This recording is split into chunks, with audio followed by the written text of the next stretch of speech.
So after that, I continued and I enjoyed, participating and stuff like that. And I just became more of a social person and more outgoing and actually enjoying like working with people and stuff like that. But yeah, I really like being in this and it makes me happy. But yeah. I'm happy to have you involved. Thank you.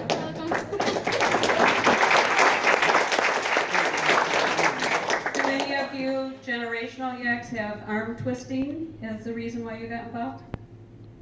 I don't know if you can tell in the back, but immediately Tom Stevens' head dropped.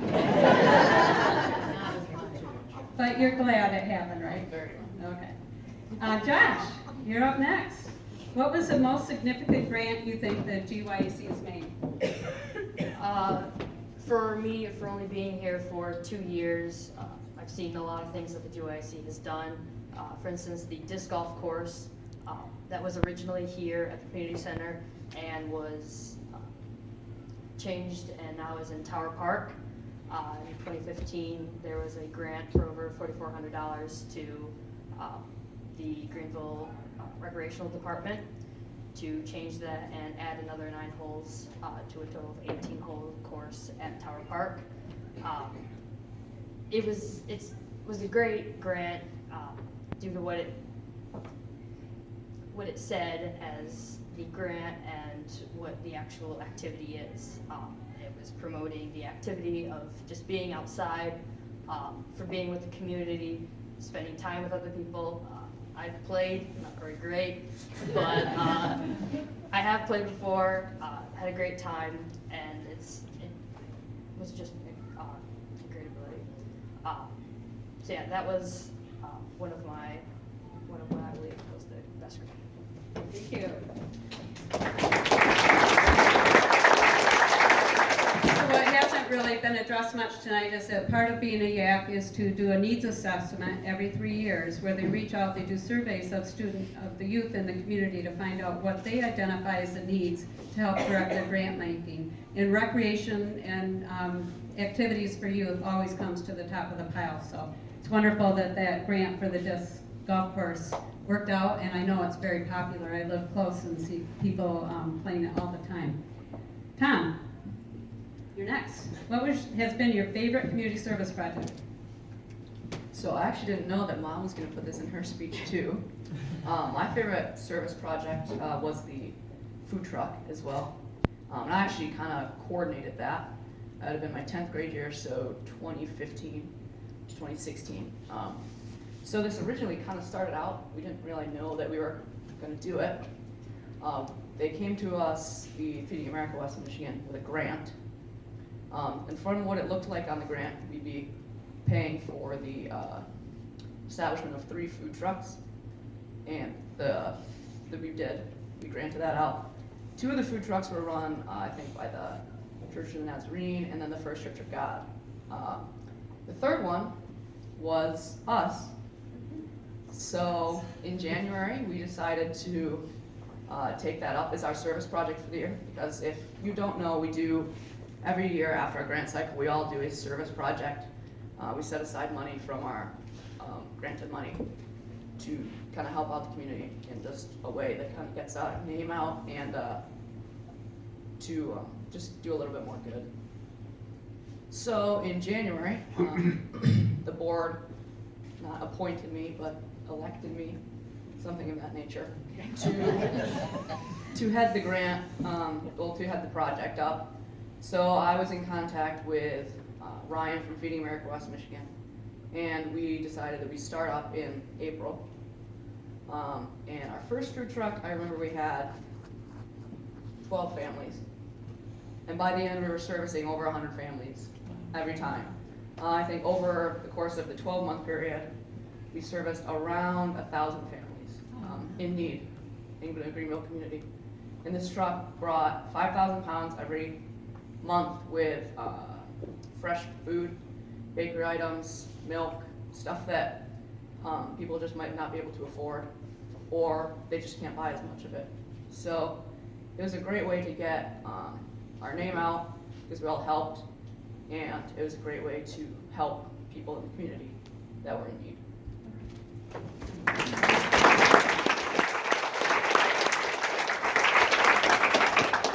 was there any criteria that people had to have to participate? No. No questions asked? They just have to sign a paper. Sign a paper that they were there, and it was geared toward food challenge families, youth and families, and they're very proud of the Yak. They had some really terrible weather some of those Mondays to be out there handing out food. So I think it really made a significant impact on what it's like to give back to the community. Okay, Megan.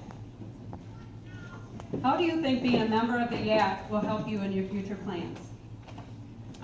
I plan to major in stage management and sociology coming this fall. So for both, I need amazing leadership and organizational skills. And just being in the past 2 years of YAC, I used to be not very organized at all.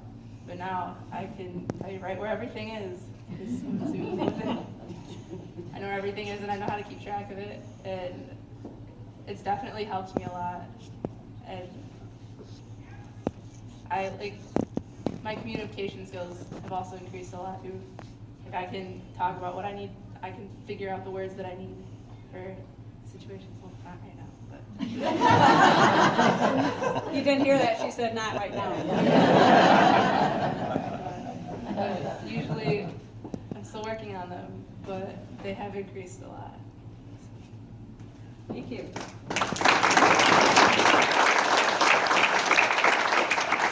I need to point out when we ask our volunteers to participate in the speaking part, we had many hands go up, which is quite amazing because this is hard to do. So, thank you all for participating. Olivia, what have you learned about philanthropy? First off, I thought that they were going to save the best for last, but I guess not tonight.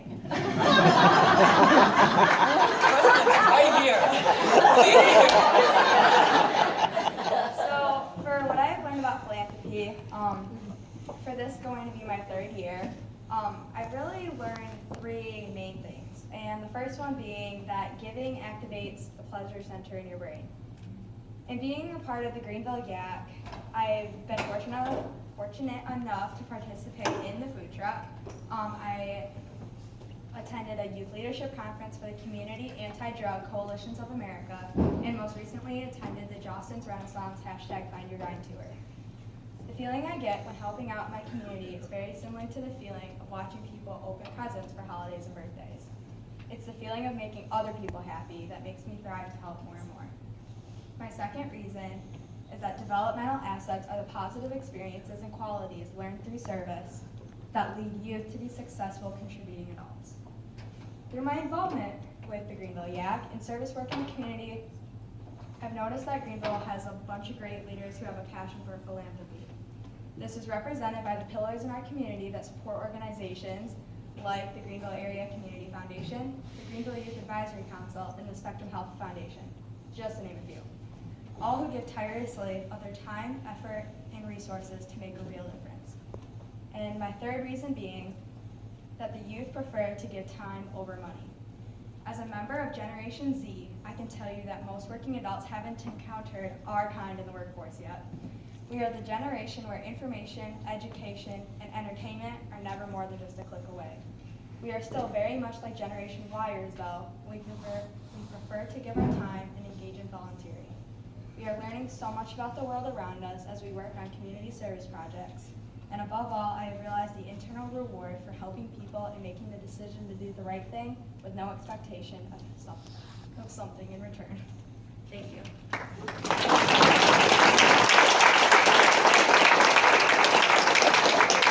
Are you impressed yet? And this is last but not least. You're not the best. Saving the best for last, all that good stuff. Garrett, after your GYAC experience, do you think you would ever want to be involved in philanthropic organizations in the future?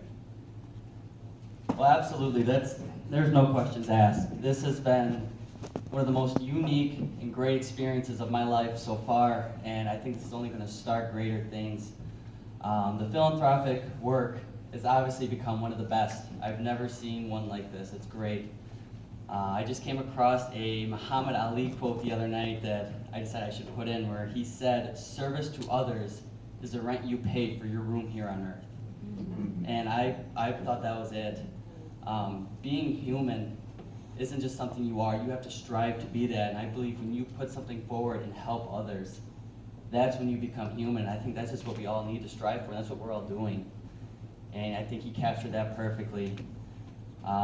Philanthropy, I thought, was just, you need to be a millionaire, you need to be a billionaire, you need to be able to give all of your money to something and let it flourish, and that's not it. The GYC quote for the last couple of years has been philanthropy, not just for millionaires.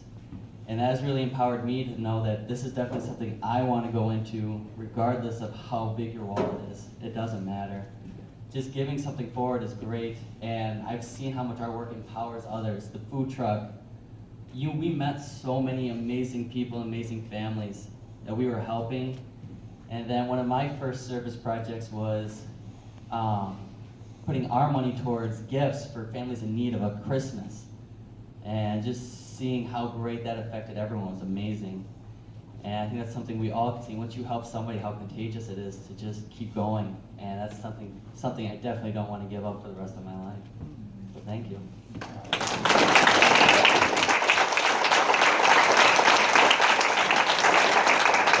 So those were some wonderful answers to some difficult questions.